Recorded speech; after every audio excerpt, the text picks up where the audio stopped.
This is how you can get started with SDF modeling in Uniform using the solid volume objects.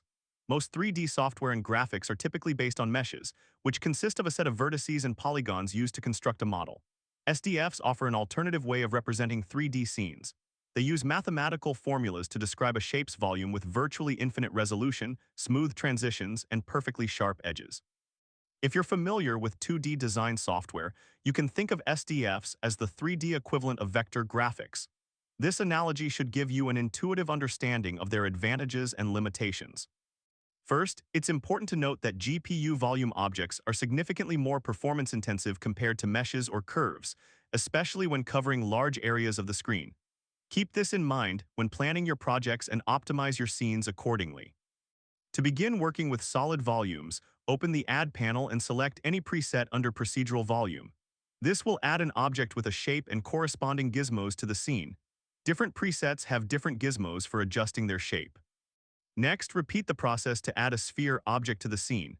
After selecting a volume object, hold down the M1 shortcut to move and rotate it using the Transform gizmo. You can also hold down M2 to perform snapped rotations. Finally, add a cylinder volume object to the scene using the same method.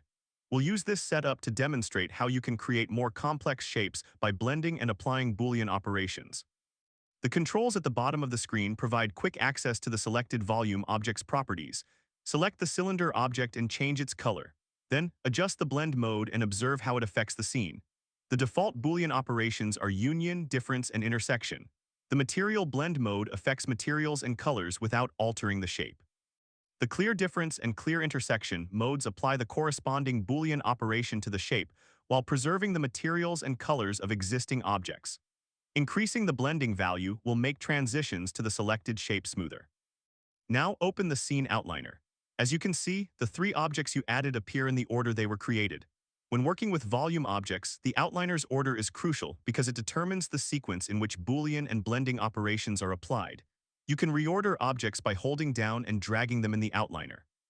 In the current scene, select the cylinder volume shape and set it to difference. Notice that the cylinder subtracts from both the sphere and the box. This happens because each shape blends with everything that precedes it in the outliner. Now drag the cylinder above the sphere. You'll see that the cylinder no longer subtracts from the sphere. With this new order, the box is added first, then the cylinder subtracts its volume, and finally the sphere is added. If you want to add more detail to a shape created with multiple volume objects, you can convert it to a GeoMesh object for high-poly sculpting.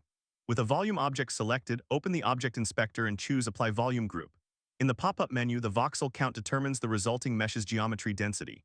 If Delete Volume Objects is enabled, all volume objects used for the shape will be removed from the scene and replaced with a single GeoMesh object. Once converted, you can continue using other destructive tools like sculpting, painting, or geometry export.